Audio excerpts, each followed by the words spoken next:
Sunday, September 14, 2025. I'm Anthony Davis. Welcome to the Weekend Show, where we make the time to consider the news of the week. You can support my work and independent journalism at patreon.com/5 Minute News.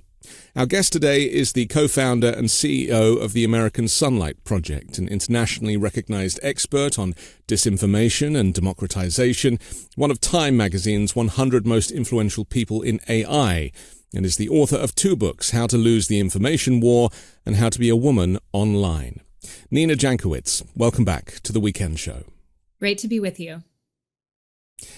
Nina, as we are recording this, the FBI have just released photos of a person of interest in the assassination of Charlie Kirk, a very tragic event.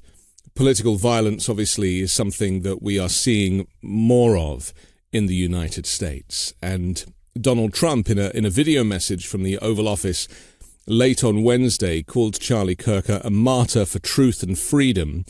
He condemned the demonizing of political opponents in the US, even as he claimed the rhetoric of the radical left was directly responsible for the assassination of Kirk.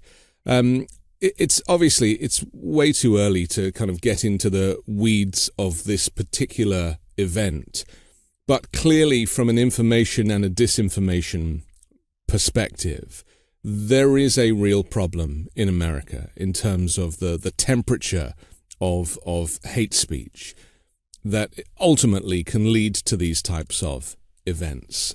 Is that something you're working on and focusing on?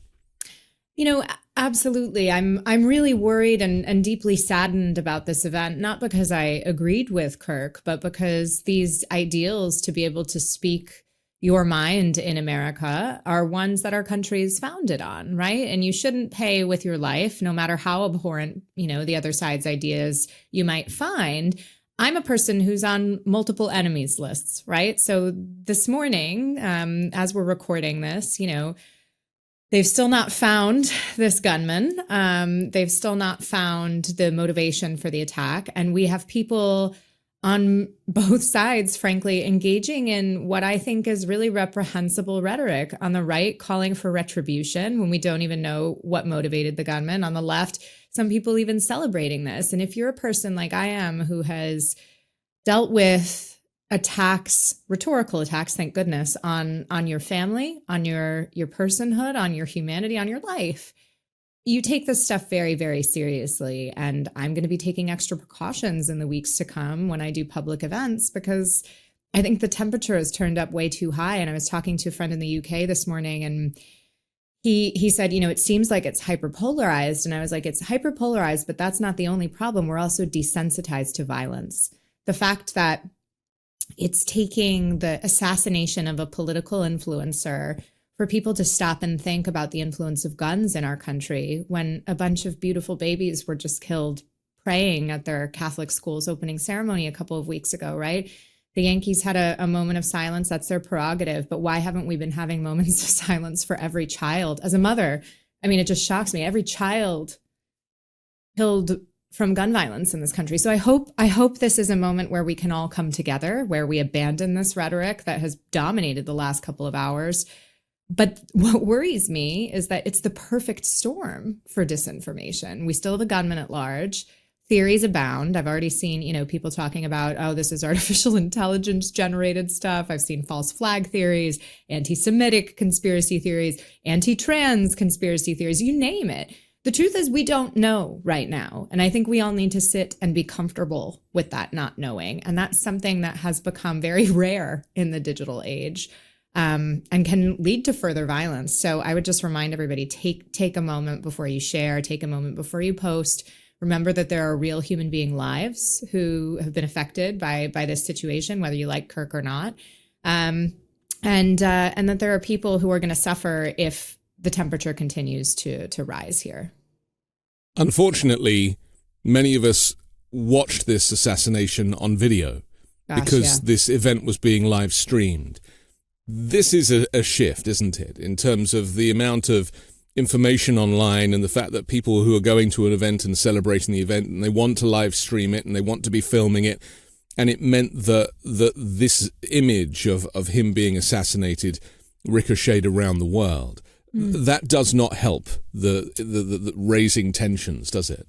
No, absolutely not. You might hope that it would inspire humanity and empathy among audiences, but instead it seems to have ratcheted up the temperature, particularly because I think a lot of people are encountering this in their feeds unbidden. That's certainly how I saw it. I woke up from a nap yesterday afternoon. I was scrolling Instagram, and an influencer that I follow there had posted it just to inform people. And it was shocking. And, in the type of work that I do in open source intelligence gathering and, fact checking and disinformation, we see a lot of traumatic content, but we take special precautions to make sure that we don't have vicarious trauma from that. You turn the sound down, you blur certain images out as you're verifying images.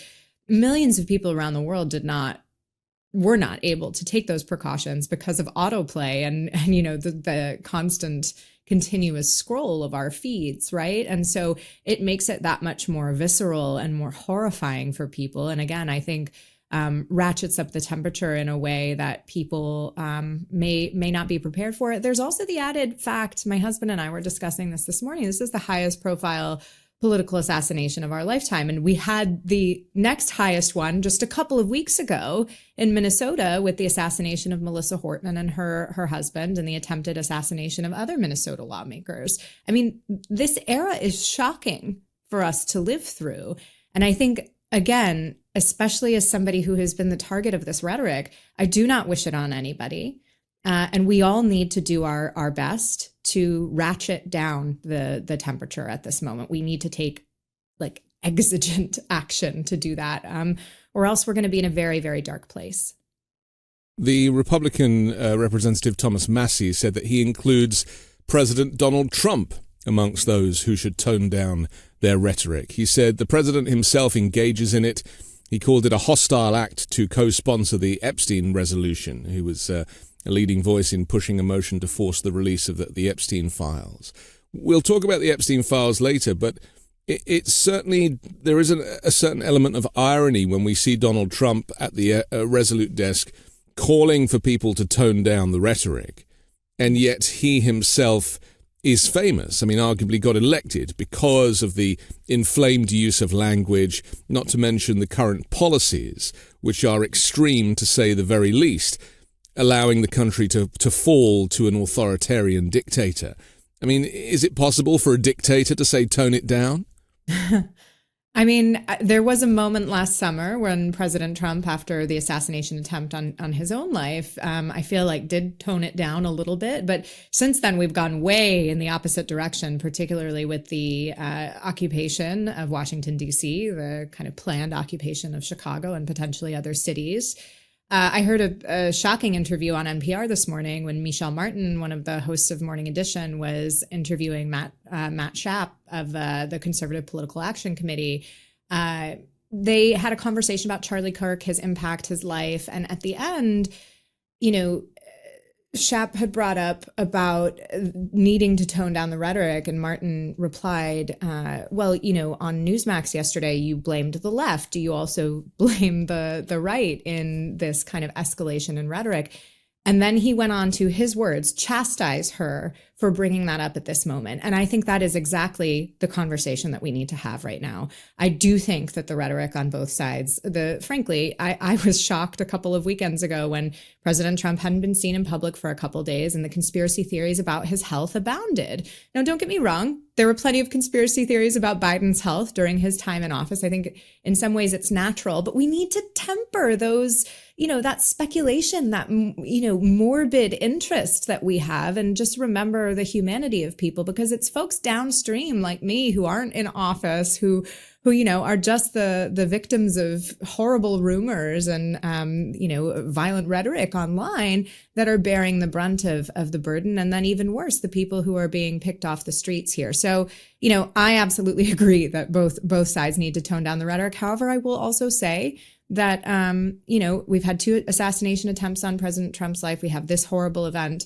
killing Charlie Kirk. But we also had the governor of Pennsylvania, Josh Shapiro's house, get firebombed. Obviously, the assassination of Minnesota lawmaker Melissa Hortman. We have had threats against Gretchen Whitmer, Biden, and a number of other Democratic officials last year, the attack on Paul Pelosi. I mean, it's serious. And I think when you look at the constellation of attacks that we've had, a lot of them are inspired by right-wing rhetoric. Let's not forget, the January 6th insurrection. Of course, President Trump pardoned all of these folks. All of these things are bad. And all of our friends in other countries are looking at the United States of America and they are worried. I got texts this morning from friends abroad checking in on us, on my family, because of the situation that we're in right now. And I think we should all be embarrassed of that. I mean, we need to do something about this now. And part of it is rhetorical. And part of it is also passing common sense gun reform, right? And that's the irony, of course, of Charlie Kirk's assassination, because he was fervently fighting against this. And in the end, it's the thing that killed him. It's tragic, absolutely tragic. MSNBC fired its senior political analyst, Matthew Dowd, after he suggested on air that that Charlie Kirk, his own radical rhetoric, may have contributed to the shooting that killed him. Is that the right response from a news network? Surely, these opinions, or certainly on a channel that claims to be full of opinions, should allow us a certain amount of interplay and debate to take place. It seemed like a very knee-jerk reaction when ultimately, I'm sure, possibly half the country were thinking that. Yeah, I think perhaps it was a little too soon to make those remarks, but I don't detect anything that's false in them, right? Charlie Kirk contributed to an atmosphere, an environment of demonization of the other side. And I know there are plenty of people who are valorizing him right now for his openness to debate. But what I saw when I looked at Charlie Kirk's material was not an openness to debate. It was a desire to win, right? Is that what debate's about? Debate is supposed to get us to compromise. And I don't think even in his tragic last moments, he was debating a college student who was trying to make a point that there have only been a handful of transgender gunmen that have perpetrated mass shootings, but there have been hundreds and hundreds, if not thousands, of mass shootings in the United States over the past 10 years. And it's just the whole situation is absolutely tragic. I think that MSNBC, in my opinion, went too far, particularly because Jesse Waters was calling for that resignation or that firing at the same time as Jesse Waters on Fox News was also saying that the right needed revenge for Kirk's death. Again, this and Steve Bannon is saying the same. That they are now, they've moved into a new place now where they're saying that this is the Civil War and this is the moment to seek retribution. And that, as you say, is potentially very, very dangerous. But is there a problem here, a disinformation issue? Because, and without taking sides, it seems that so much of the rhetoric espoused by people like the late Charlie Kirk and everybody else, certainly Jesse Waters, who you just mentioned, stuff about Democrats that is blatantly untrue, claiming, even the president says, that all the Democrats, they want you all to have transgender, not even a proper sentence, but you kids will go to school in the morning a boy and come home a girl. This extreme use of misinformation, purposeful use, I guess then it becomes disinformation, right? But to the point that it is not an even argument on both sides, because Democrats do not lie about Republicans. They expose people to the reality of what Republicans are doing, because what Republicans are doing in these moments is bad enough to warrant just sharing that information. And so it isn't a fair argument. Is that something we need to look at, the fact that so much of what comes out of the far right is untrue? Certainly the data show that on social media platforms, for instance, folks who have right-leaning political philosophies tend to be moderated more. And it's not because there's some sort of censorship regime going on. It's because they're engaging in rhetoric that is prohibited by the platforms, right? You sign up to these platforms to share your cat pictures or your kid pictures, but you're also signing up to terms of service that say you're not going to engage in violent rhetoric, you're not going to post terrorist content or child sexual abuse material or hateful rhetoric. All except the fringiest platforms like Truth Social and a few others have those terms of service that you need to abide to. And so that downstream rhetoric is a reflection of what we're seeing among influencers on the right. And in my own personal experience, right, I was widely lied about. People think that I wanted to censor all Americans. Tucker Carlson said I had the power to send men with guns to the homes of those with whom I disagreed. It wasn't true, right?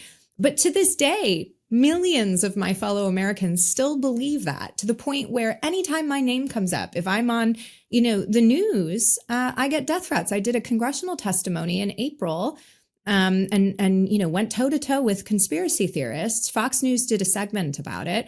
And I got a phone call to the university where I teach that was threatening both me and my husband, basically rape and violent threats, and saying that they were going to put me on a plane to Russia and see how I liked that, right? That's the sort of rhetoric that all of this espouses and engenders.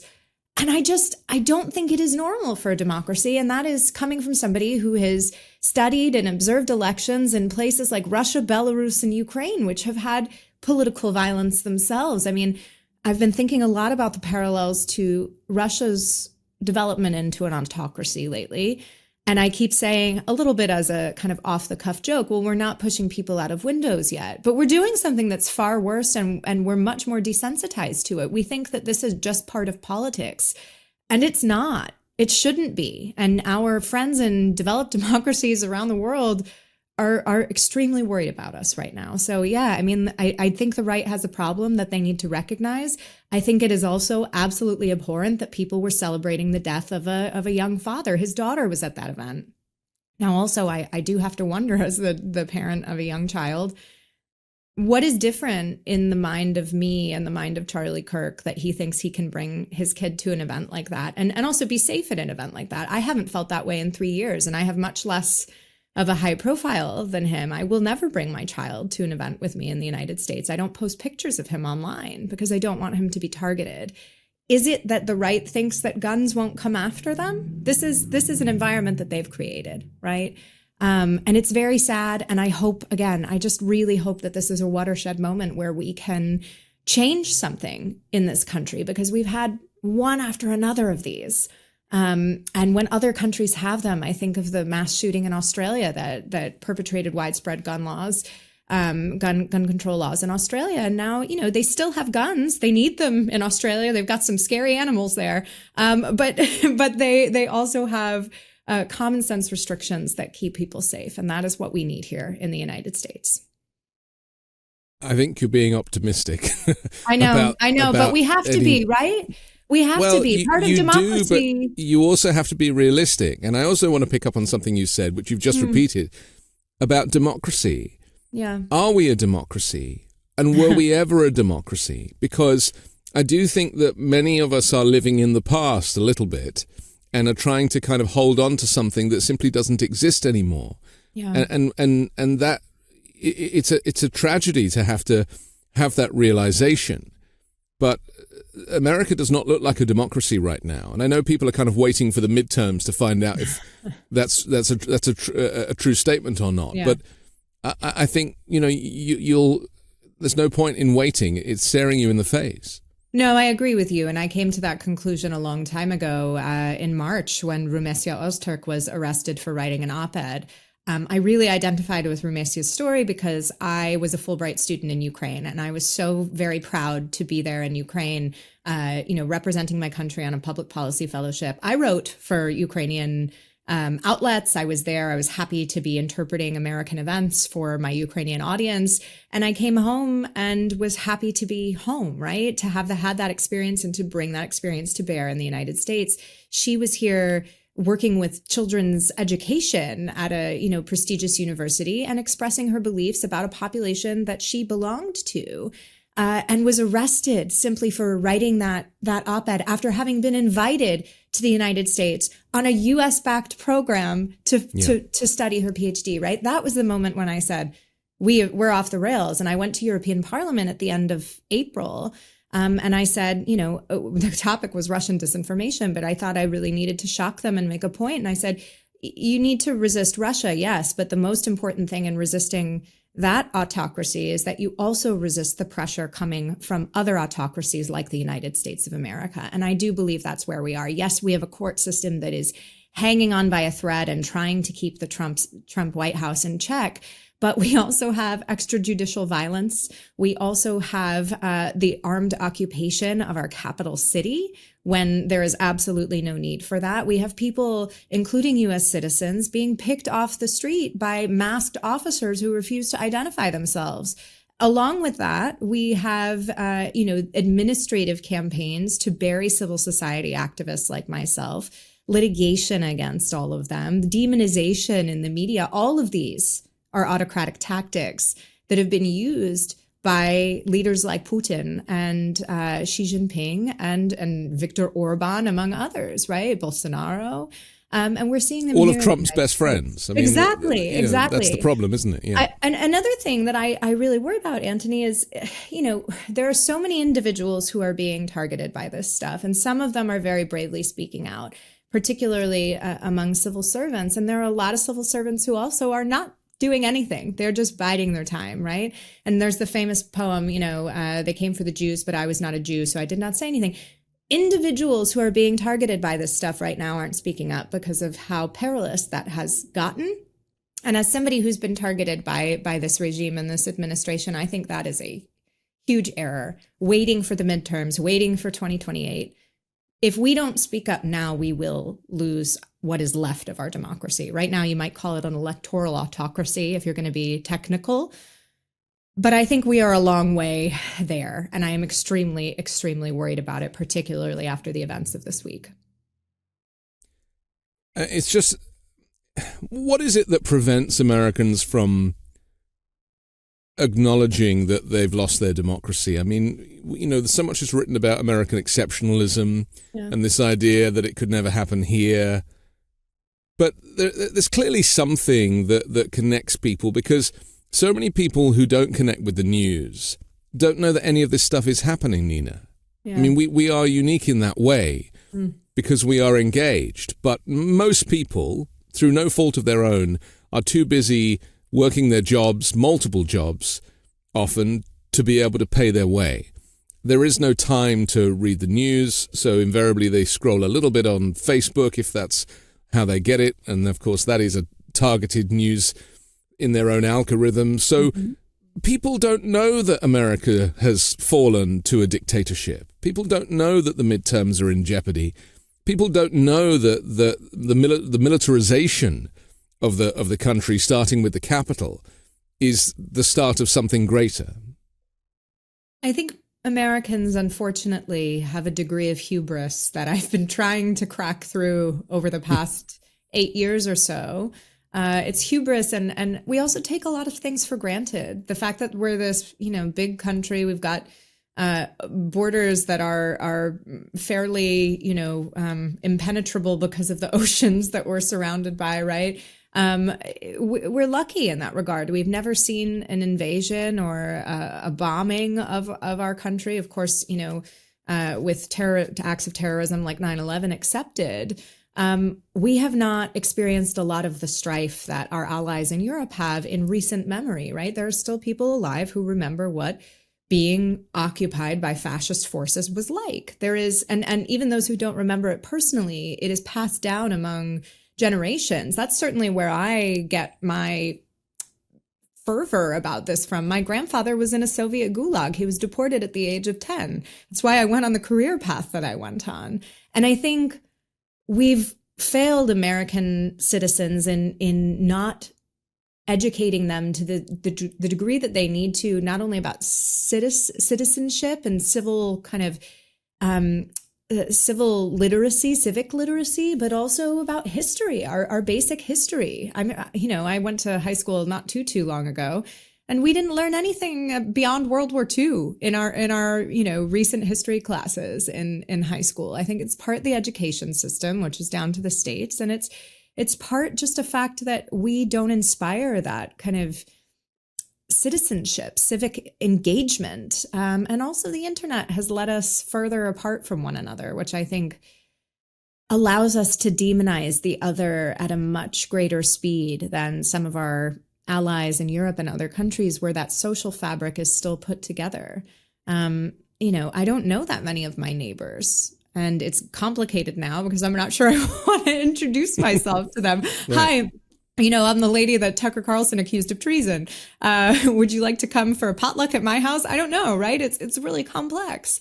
Well, you don't know who's next door ultimately, and you don't know and I don't know because what of the they're going to think of polarization. me. Yeah. Right. And so I think that's where we fail. We've got this civic illiteracy. We are not talking to one another, and we also don't know recent history, and think that again that exceptionalism leads to this strong degree of hubris that has led us astray in many, many parts of U.S. foreign and domestic policy. Donald Trump is actively seeking to erase some of the history that would be helpful in this moment through, in museums and various places. I mean, and even on all government websites. I mean, there's no mention of the civil rights movement now or LGBTQ plus issues. I mean, they've basically just made it disappear in addition to making people disappear. I mean, this really is the Nazi movement that we learned about kind of reappearing in the modern day. But my concern is that by erasing that history, this nation of immigrants is full of immigrants who are too scared to speak up. And also people who think that their vote doesn't matter. And that's been the rhetoric as well, is I don't need your votes. We got plenty of votes. Well, make of that what you will, but the level of disengagement at the last election, some say it was around 90 million who didn't even show up to vote, is the reason that we find ourselves in the situation we are now. I think there's a lot of reasons, and certainly, disengagement from politics. People don't trust politicians. They don't trust their institutions. They trust local institutions a little bit more than they trust national institutions. And I certainly think, I don't think this is Kamala Harris's fault, but the way that the Democratic Party handled the primary, Joe Biden probably should not have run, and anointing a successor, I think, turned a lot of people off. I think that is, there's a lot of reasons again, but this is where we are right now. There was something else that you said earlier as well that really resonated with me, and I'm having trouble remembering what it was. I wanted to jump in. Is it the nation of immigrants who are too scared to speak up? Yes. The censorship. Exactly. Thank you for bringing me back on track there. My organization, the American Sunlight Project, has been tracking since March the censorship activities that the Trump administration has been taking. And they talk a big game in the Trump administration about defending free speech. But, I mentioned Ozturk before. We've had a number of instances where people just for writing or expressing their thoughts have been imprisoned or deported or targeted in some way. We have loyalty tests now for civil servants in government. As you mentioned, museum exhibits have been targeted. Media have had bias monitors installed. We have a conservative influencer who is now helping Meta develop its AI to make sure that it's not too woke. The list goes on and on. We do this every week, and we have multiple things to report every week. The series is called Last Week in Censorship. It's shocking to me. Maybe it's just that the churn is too much and people aren't recognizing this, but it goes on and on and on. And this is the biggest assault on free speech that we've seen in, probably the past 7 decades or so. And people don't realize it because we're doom scrolling all the time, but we're, consuming information that is not necessarily about the context of all of this stuff together. So that's part of what we're trying to do. And I think when you do look at it, it can do one of two things in totality. And that's, it can either scare you or it can fire you up, right? And I think we all need to recognize the broader nuance and context in which all of this is happening and say, this is not okay. This is not what my grandfather, came to the United States to seek out. It's the type of thing he was running from. And that is what keeps me going, right? I have as much right to this America as anybody else does. And so do the recent immigrants. And we all make this country better. I think we got to keep that in mind. And unfortunately, the social media platforms present this fragmented view of what our world is and what's going on and what the impact is down the line. And so one of the things we're trying to do at ASP is really contextualize that for people and keep them up to date without having to doom scroll constantly, because we all got to take breaks. Right. Just for our own sanity. The difficult thing, though, now is that we have a totalitarian government claiming that, criminals will be treated with in the harshest ways. And yet the man who goes on camera to tell us this is himself a convicted criminal, is a felon, is a sexual abuser, and is now somebody who the Epstein files won't drop. I mean, people on both sides of the House and the political spectrum are desperate to get these Epstein files, if they even exist, open, and to see if Donald Trump's name is in there. All the evidence suggests that his name is in there, including recently we've seen the expose of these kind of birthday card that Trump sent, and really, misogynistic and really abusive language. We've seen the Speaker of the House try and protect him. They're now saying that it's not his signature when clearly it's his signature. So much stuff, effectively a cover-up. Mm-hmm. The US government trying to cover up the fact that the commander-in-chief was involved in somehow, we don't know, but alleged to be involved in a child sex trafficking ring of significant proportion. And then we have Ghislaine Maxwell, who is, serving time for this very thing. She has effectively her sentence reduced by nature of her being moved from a high security prison to a kind of very informal holding. What does this say about the country? What does it do for the people, knowing that the man in charge himself is a convicted felon? There's so much hypocrisy here, isn't there?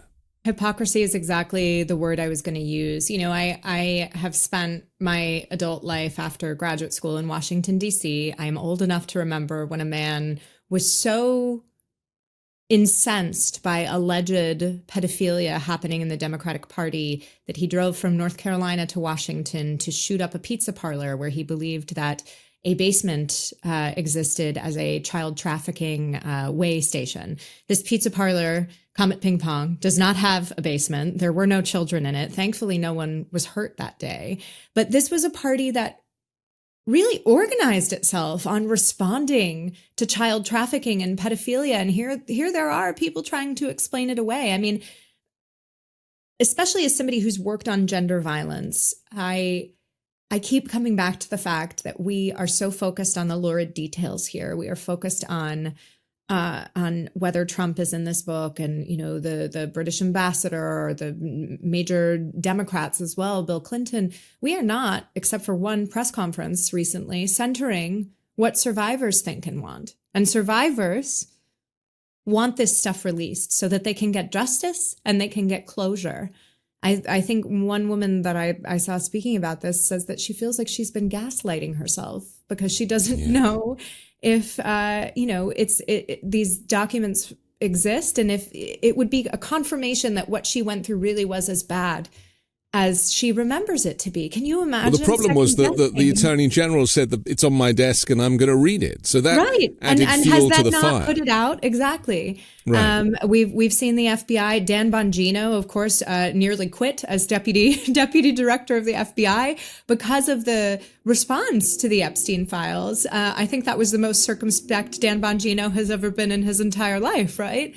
I find it all very shocking, and I do think that a lot of what's going on in Trump's posturing, et cetera, is an attempt to distract from, a very real and damaging prospect for his administration that has left a lot of his base questioning what they can trust and who they can trust. It's the rot is deep, and I think deep throughout political society, and it's really important that we get clarity on this so survivors can move forward, but that the country can move forward as well.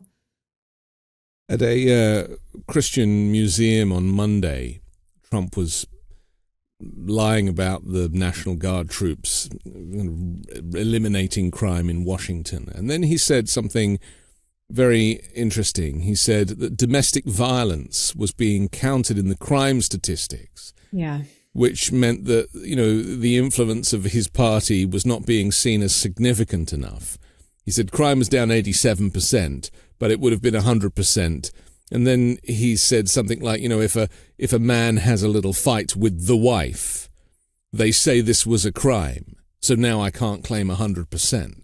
I mean, 24% of adult American women have been victims of severe physical violence by an intimate partner. Donald Trump just effectively rubbished all of this and claimed that they weren't crimes.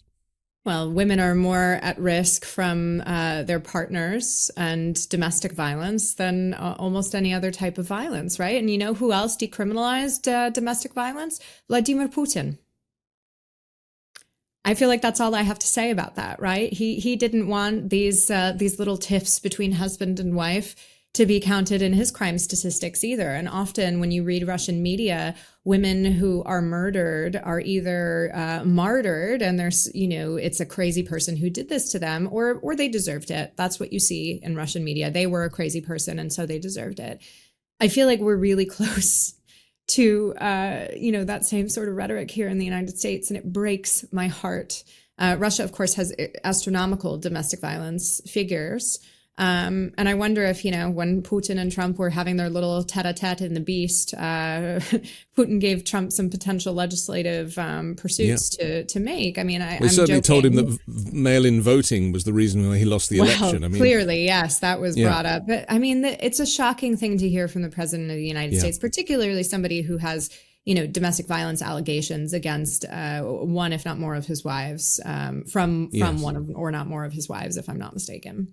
And accusations of sexual abuse from literally dozens of women. Some estimates claim up to 1,000 women. It's shocking, but I have a sticker on my laptop that says "Believe survivors change the world," and I think we need a lot more of that in our politics right now. And it's going to be difficult for survivors to keep speaking up in this environment, but it is more important than ever. We have to take a quick break, but I want to come back and talk about Vladimir Putin and also this shift of power and whose side Trump is really on. We'll do that next on The Weekend Show.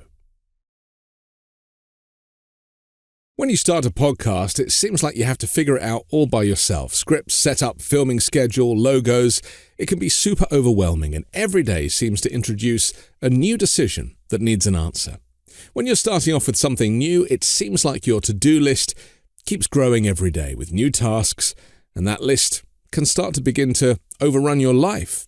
So finding the right tool that not only helps you out, but simplifies everything can be such a game changer. And for millions of businesses, that tool is Shopify.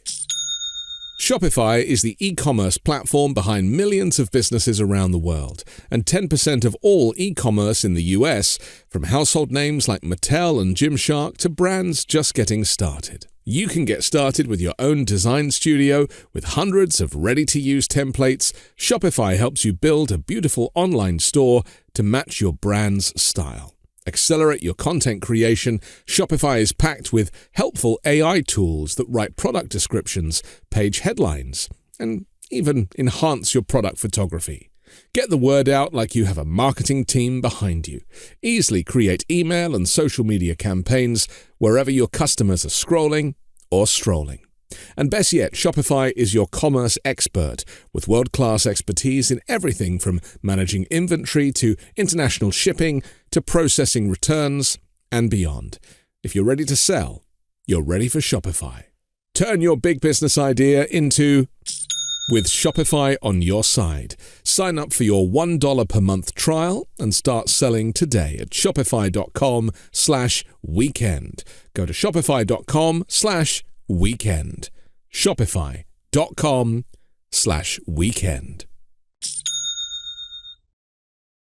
We're back on The Weekend Show with Nina Jankowicz. I'm Anthony Davis.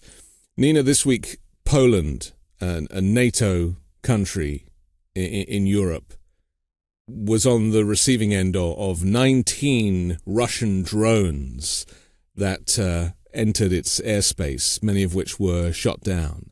Allied jets were scrambled, NATO jets were scrambled.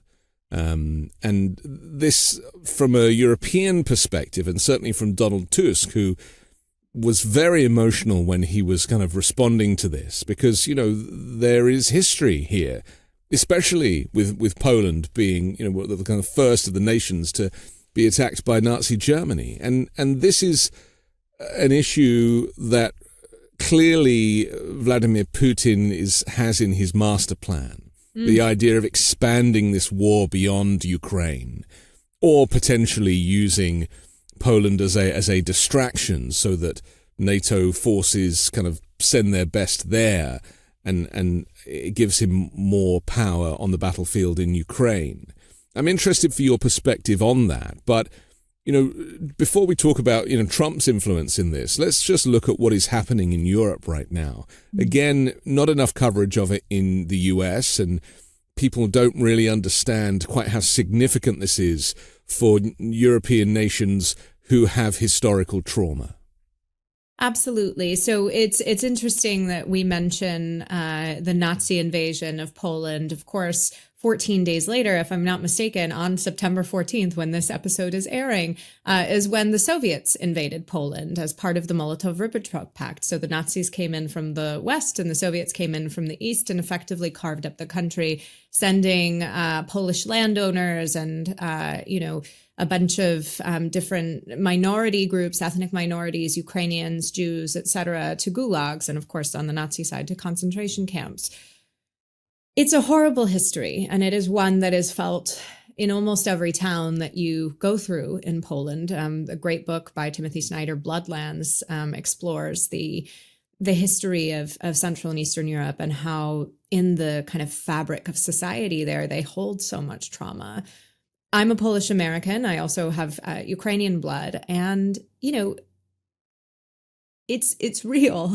It is real that folks have this deep-seated distrust of Russia, particularly because even before World War II, there were instances where the Soviet army, of course, just sat on the banks of the Vistula River outside of Warsaw during the beginning of World War I or the end of World War I and just watched Warsaw fall. Of course, same thing happened at the end of World War II when the Nazis were firebombing Warsaw, and the Soviets could have intervened and they decided not to, right? Because a population that is complacent or a population that is destroyed is more complacent, right?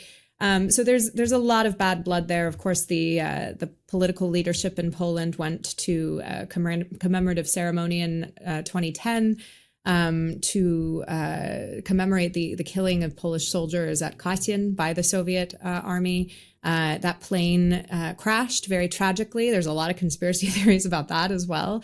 But there's a lot of distrust there. And so among the first nations to come to Ukraine's aid loudly in 2022 was Poland and many of the other Central and Eastern European nations, the Baltic nations as well. The same holds true for the invasions of Georgia in 2008, which continues to this day. About 20% of Georgian territory is occupied by Russian and Russian-backed forces, and they move the border a little bit physically every week.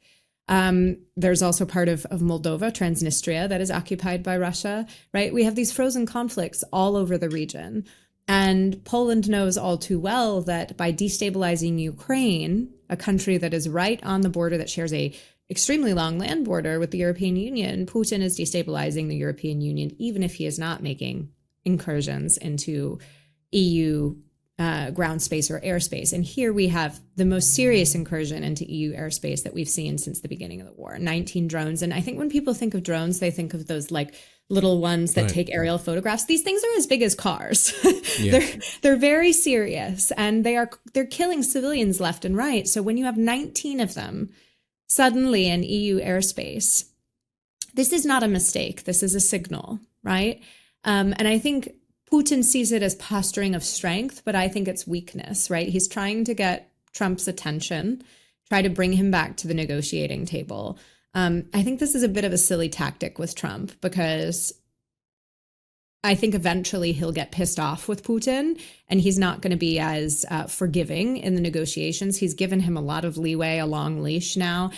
If this happens again, I think I don't think Putin is going to like the ultimate outcome there. So in a way, I see this as kind of good for Ukraine, as scary as it is, because it may force negotiation, and that would be again, it would stop the killing. We've seen night after night increased drone and missile attacks, ballistic missiles even, that are keeping Ukrainians in underground shelters every single night. I've got a friend including there. Attacks on Kiev itself, right? Of and course, government yes. buildings. Yes, I mean, yes. that's a first. Yes, that is a first. And I mean, that attack was shocking, but not surprising. For me, the things that are, especially as somebody who's traveled to Ukraine during the war, what I think Western audiences need to understand is the exhaustion that many Ukrainians are facing after now almost, in February, it'll be 4 years of this war. They have been under air raid sirens, particularly lately, almost every night. I have a friend of mine whose baby is just a week younger than mine. He was born in Ukraine, and I just think very frequently about how different my son's life is from his little Ukrainian brother from another mother. This boy has to spend every night in an air raid shelter. He knows what the sound of bombing and missiles are like. His mom has to worry about that every night. And Ukrainians deserve better. And that's why one of the reasons I wish that President Trump would go to Ukraine and witness the resiliency of the people, how brave they are, how freedom loving they are. All of these ideals that we are meant to be holding up in this country, Ukrainians are living every day and have defended every day. So when we see these incursions into Polish airspace, hopefully it's a wake up call for Europe, right? Because support for Ukraine has not been guaranteed in Europe. It's been stronger lately, particularly since the Alaska summit. But this war needs to end. It is senseless and frankly, killing women and children, killing civilians at a rate that we should not find acceptable, particularly on Europe's doorstep. Let's talk about the Alaska summit for a moment, because in hindsight, nothing changed. If anything, Putin escalated his war effort on Ukraine.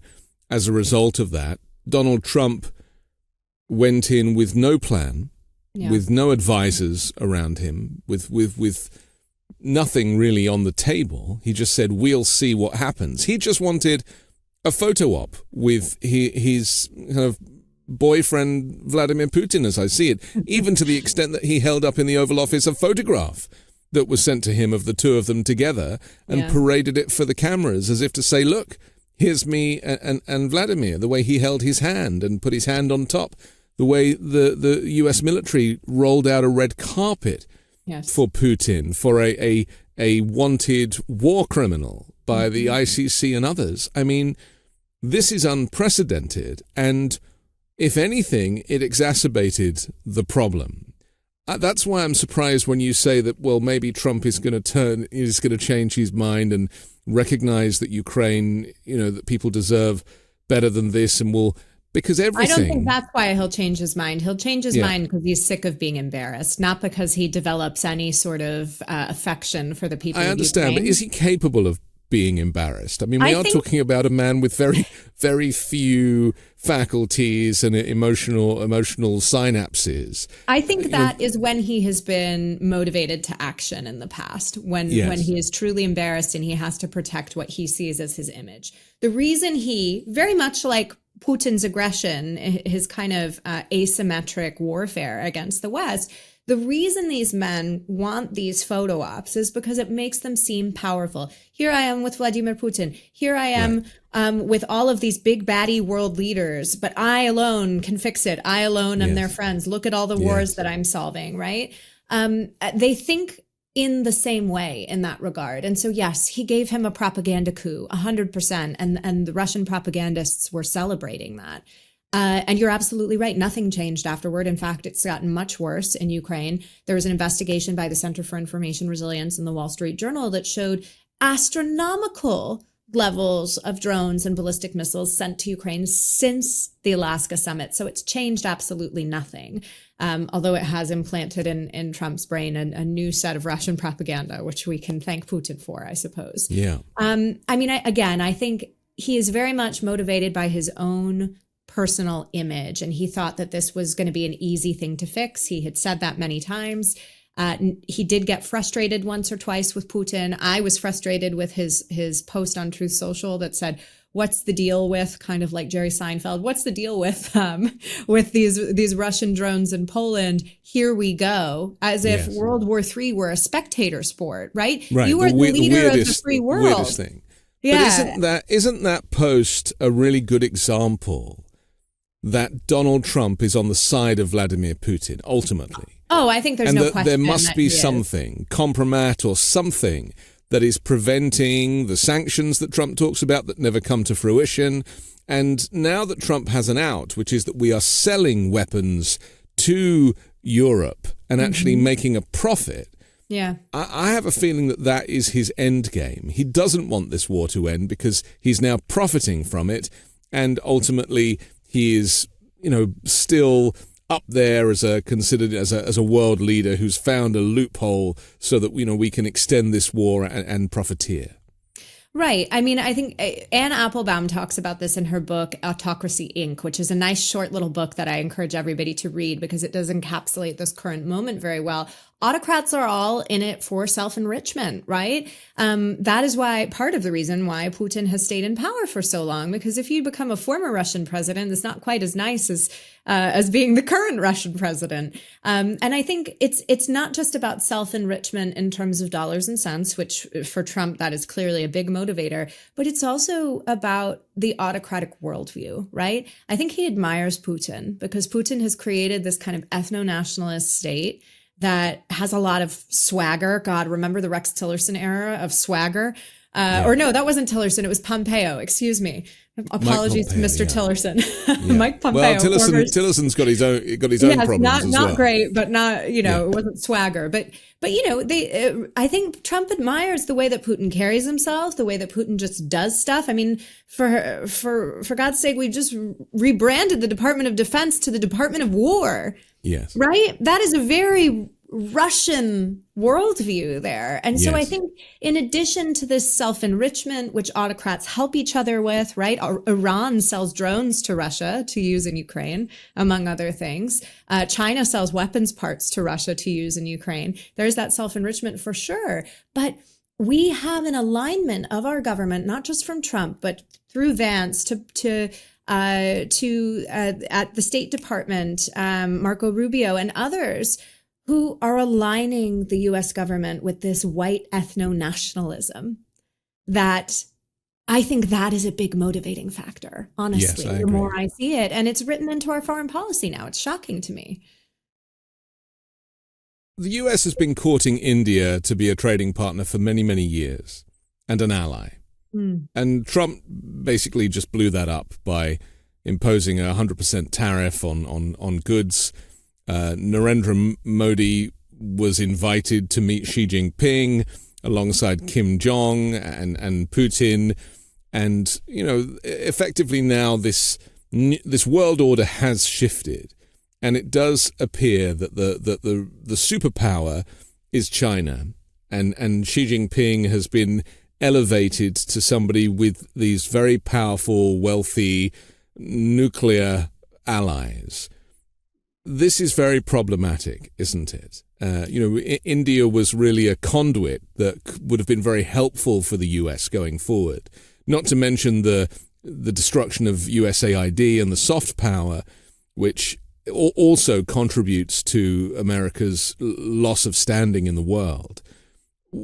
How do you think this is going to play out now? Because Trump doesn't realize quite how much damage he's done in taking things personally in this retribution campaign, using trade where diplomacy was previously in play. I mean, these will be dark times for the world order, but also for just international trade and the economies of these nations. Absolutely. I mean, I think Trump was playing checkers when he needed to be playing 3D chess, right? And he wasn't playing checkers particularly well either. These leaders, Modi, Xi Jinping, Putin, they're experienced negotiators. They know where to, butter their bread and how to make alliances. And they recognize that with the trade, perhaps not Russia, but that China and India are behind, that they can really affect the global economy and align themselves against the United States. It's much more in the U.S. interest to be investing in building safe and prosperous countries, indeed through diplomacy and development activities that U.S. aid was responsible for, that create better economic conditions around the world, right? There's a reason we were pursuing democracy development programs, and it's because democracy is good for business.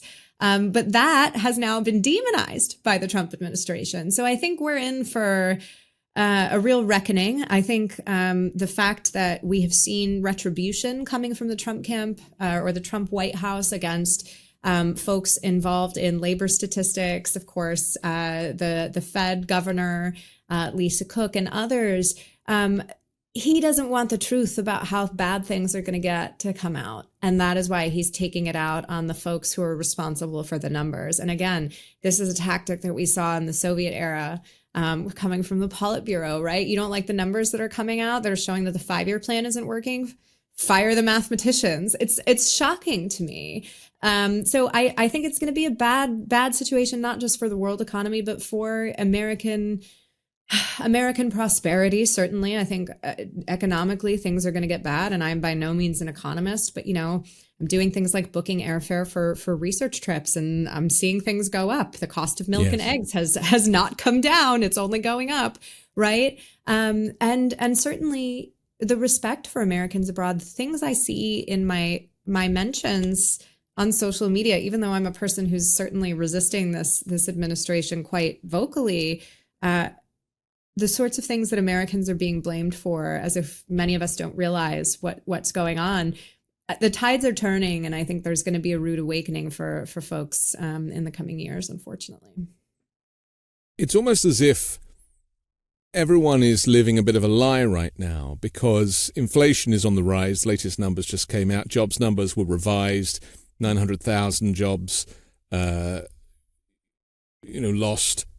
This is a real problem for Trump because he can only blame Joe Biden for so long. So as you say, by firing the statisticians, taking control of the flow of information, the ministry of information, to kind of coin a phrase, that is one thing. But my other fear is that people are really struggling and are frightened to say it out loud. And that I've seen on social media one person put a kind of montage together of all these people posting on various platforms saying they can't afford their bills anymore and that they've literally stopped paying their bills and that people are working multiple jobs and driving Uber at night and anything that they can do. But the cost of living has simply gone way beyond any earning potential. Now, this has been a problem for 50 years, but it's got to the point now where there is literally nothing left over. And so the rhetoric of we're clearing the homeless off the streets and sending them away or incarcerating them, the reality is more people are going to become homeless because the economy does not support a normal way of life.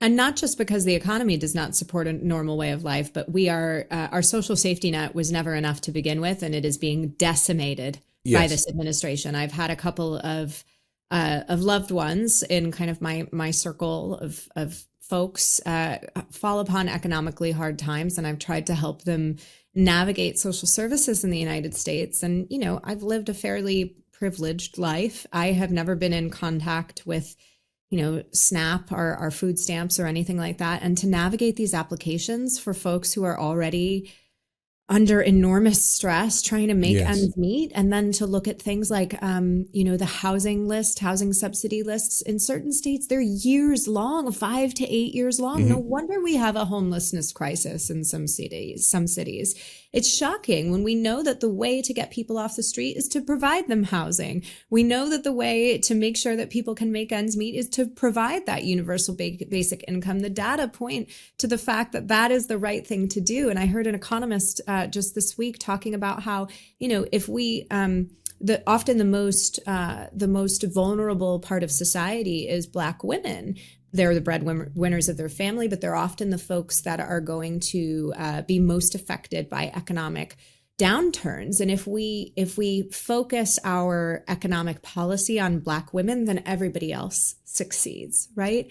And so that is certainly not something that we're going to see in this administration. I was going to say, with Trump, the idea of UBI or any of these rather brilliant schemes that have been trialed in places like California very successfully, they just do not compute for the Republican mindset.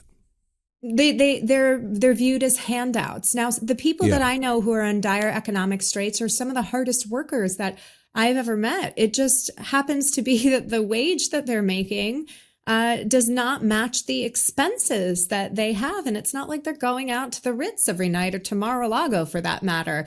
Often these folks are relying on, cheap, not very nutritious food and living in not the best conditions. And working their butts off day in and day out, and they're just not able to get ahead. And with healthcare linked to the job, it's also like there's like a ransom note attached to every day at work, right? Absolutely, particularly because if you calculate the costs of COBRA, which are about to increase astronomically in 2026, people can't afford to take the leap and leave the job because paying for their healthcare out of pocket would just make them even more destitute. I mean, Again, I knew it was bad, but having experienced it personally as I help these loved ones try to navigate the system, it is dismal and it is embarrassing that this is what we're doing in the United States of America. I don't know. Now I sound like somebody who wants to run for office, which is definitely not happening. But something's got to change. And again, are we even going to have a system that we can change anything in? I don't know. It seems hopeless at some times, but that's why. I do the work that I do and I contribute in the ways that I can, trying to shine a light on the disinformation and lies that are undermining our democratic system and fighting the bad guys where I can. I'm still suing Fox News, as a matter of fact. So you and everybody else. Well, not that many people. This is the problem, though, as I see it, though, is a denial about the fact that the economy is faltering. Yeah. It's difficult and complex and people don't know how to navigate that information. Right. But when Trump is telling us that gas prices are at $1.99 and the price of eggs has gone down and that he's eliminated inflation. I mean, he's actually said inflation is gone now.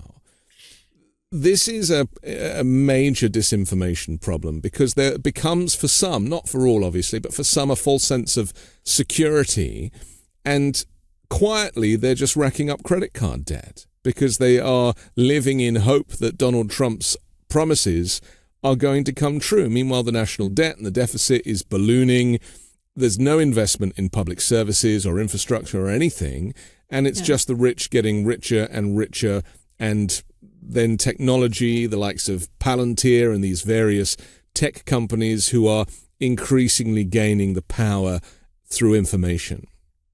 Yeah, it's a shocking situation. And I think you're right to mention the tech companies in particular, because we've seen them line up behind Trump at inauguration. And now we've seen the Trump administration become the strongest and most powerful and most vocal lobbyist for tech platforms around the world, going to war against regulators in the UK, in the EU, in Australia, and Brazil, even banning some of them from getting visas to the United States because they are enforcing their own laws that they discussed and passed in their parliaments and now are implementing. Like, it's nonsense. And again, it's part of that autocratic self-enrichment. And the broligarchs are totally bought into that. They saw an opportunity and they jumped on it and they said, sure, Donald Trump, we're gonna change our content moderation policies that we've invested, millions of dollars and maybe even billions of dollars for the past 8 years. We're gonna just throw those out. We'll do whatever you want as long as you make sure that we don't get regulated anymore by these other countries. And J.D. Vance is even threatening to pull the United States out of NATO. Not that he can do that unilaterally, if the European Union enforces the Digital Services Act against the tech platforms. It's shocking.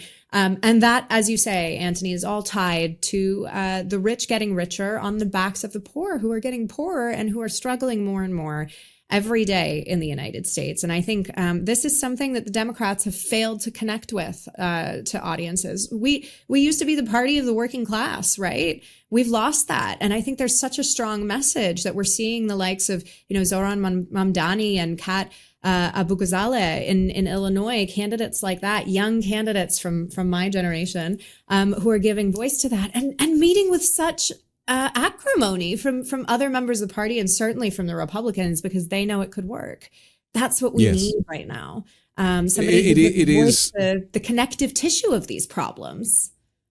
It's frustrating that the likes of Schumer and Jeffries are not endorsing Mamdani when there is clearly a desperate need for leadership in this moment. There is some optimism as I see it. Some rather brilliant moves by the likes of Gavin Newsom in California, for example, giving Trump a taste of his own medicine. But also things like Oregon, Washington, and California forming a healthcare alliance to protect vaccine access. I mean, this is kind of out-of-the-box thinking, which, as I see it, is potentially the future for the United States. Instead of it being 50 separate countries, effectively with their own laws, that there is an alliance of like-minded thinking, common sense, and critical thinking, where ultimately the people who want the republic to survive will actually band together to make that happen. I think we're seeing some good grassroots organizing. I think we are seeing some kind of strategy on the state level that is encouraging. And I think there's a couple of leaders, you mentioned Newsom. I certainly think Pritzker is doing a great job lately as well, that are really standing out. And it's that type of fighting spirit that we need right now. I wish we had a few more figures in the House and the Senate on the Democratic side who would take that same fight to Congress. But it must be an incredibly, demoralizing time to serve in Congress, because you can basically get nothing done. And even if the House flips in 2026, then we're just going to have gridlock, which isn't going to be great for anybody either. So I find some cause for optimism. The fact that folks like you and the network here at Midas Touch continue to shine a light on all of these issues is so important in a moment where we have media that are capitulating to the president. But it's going to take all of us. And again, the thing that worries me the most is that I see so many people being personally affected by this administration who can't figure out how to take action. And it doesn't need to be big, right? It doesn't need to be suing Fox News or the administration or whatever. It can be talking to your neighbors about these issues, not trying to fact check them, just having a friendly conversation, not trying to, win that debate. But meet each other on a human level, get engaged on your local political level. All of these sorts of things are so important. And even just staying engaged, watching the news, supporting networks like Midas. That's what we all need to be doing right now. There was a great essay a couple of months ago by someone who grew up in a Soviet state. And one of the things that she mentioned too was that in dissident culture in the Soviet era, meeting in person in kitchens, drinking bottles of wine, telling jokes, telling stories, that kept the lifeblood of the resistance in those countries alive. So don't let go of that joy either. Joy, I know this is becoming a cliche now, but I really do feel that joy is an act of resistance, because joy speaks to our common humanity. And it can feel very, very gloomy from day to day. But for me, looking at my 3-year-old who is like starting to tell fart jokes and saying all sorts of silly things now, that is so grounding and brings me back to the current moment and why I want to do this work and why we need to be so persistent. That's what we all need right now. And the more that we can see that in our leadership, I think the more it'll inspire people to be brave in small ways every day. So grateful to you. Nina Jankowicz, thank you for joining The Weekend Show. Thanks for having me. I'm Anthony Davis. Don't forget to support me and independent journalism at patreon.com/5 Minute News or by joining the 5 Minute News YouTube channel. and I'll come back next Sunday with a brand new special guest and more factual news to discuss on the 5 Minute News Weekend Show with Midas Touch.